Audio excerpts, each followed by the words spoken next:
This is James Devine coming to you with the Almost Everything I've Learned About Teaching Band podcast. And today we're going to talk about emphasizing good tone at every age, at every level, all the time. Good tone is not just something you work on occasionally, it's something that's constantly worked on. I once had a colleague who was my feeder for the high school band I taught. And he said, you know what? I'm just going to worry about making sure the kids have fun. I'm not going to worry about the tone and the air and the proper posture and all that. I'll let you fix that when they get to the high school. And that sounds great and everything. And in a way, he has a point about making it fun, because I've also known people who weren't very fun and were just strict disciplinarians about everything and no fun allowed in the classroom. But why can't you do both?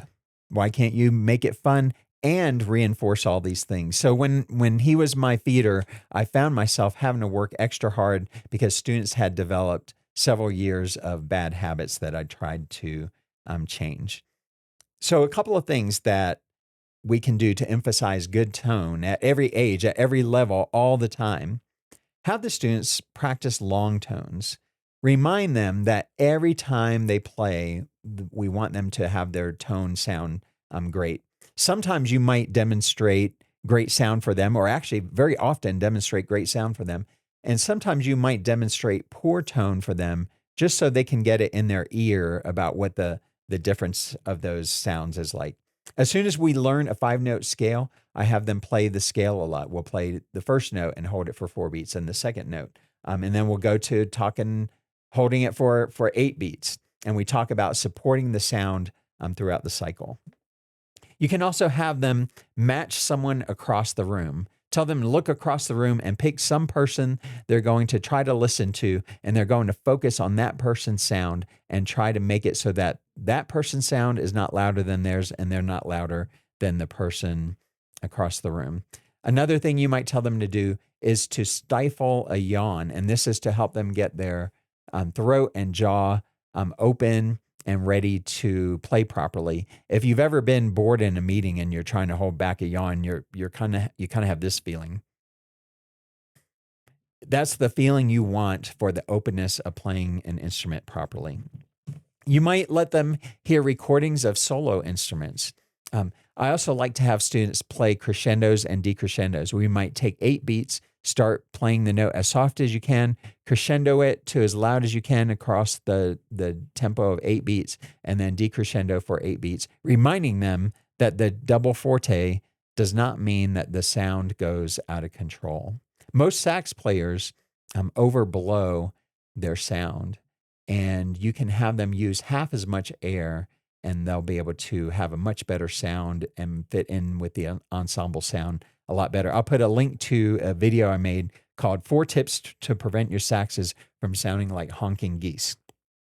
Tell the students to use more air. After I was a professional musician for 10 years in the Army Band, I took a lesson with somebody, and we sat down for a couple minutes and played, and he told me use more air. So even as a professional, I need to be reminded about proper air support. Most beginning brass players don't use enough air. They're not thinking about this tube they have that can be 4 feet or 8 feet or 12 feet long. And so sometimes just reminding them about how long, if you were to unravel the trumpet or the trombone, it's a pretty long instrument, and you're trying to get air all the way through that. So just remind them of this all the time. Have them hum the songs. A lot of students don't like to sing, but they'll feel a little bit more comfortable humming the music instead. Another thing you can do with the sound is, for some reason, our ears hear flat easier than sharp. Even as a professional musician, sometimes I'm not sure if I'm sharp or flat.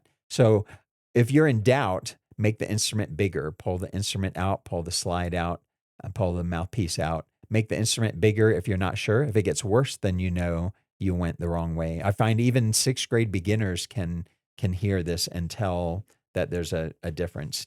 You can have them build chords from the bottom. So once they learn 5 notes, once they learn all 5 notes, have them build a chord, 1, 3, and 5, and start with the 1, and then play the 5, and then have the 3s play. And you can assign students different notes to play with this. and have them make sure that their sound is not louder than the ones. Teach the students the pyramid of sound.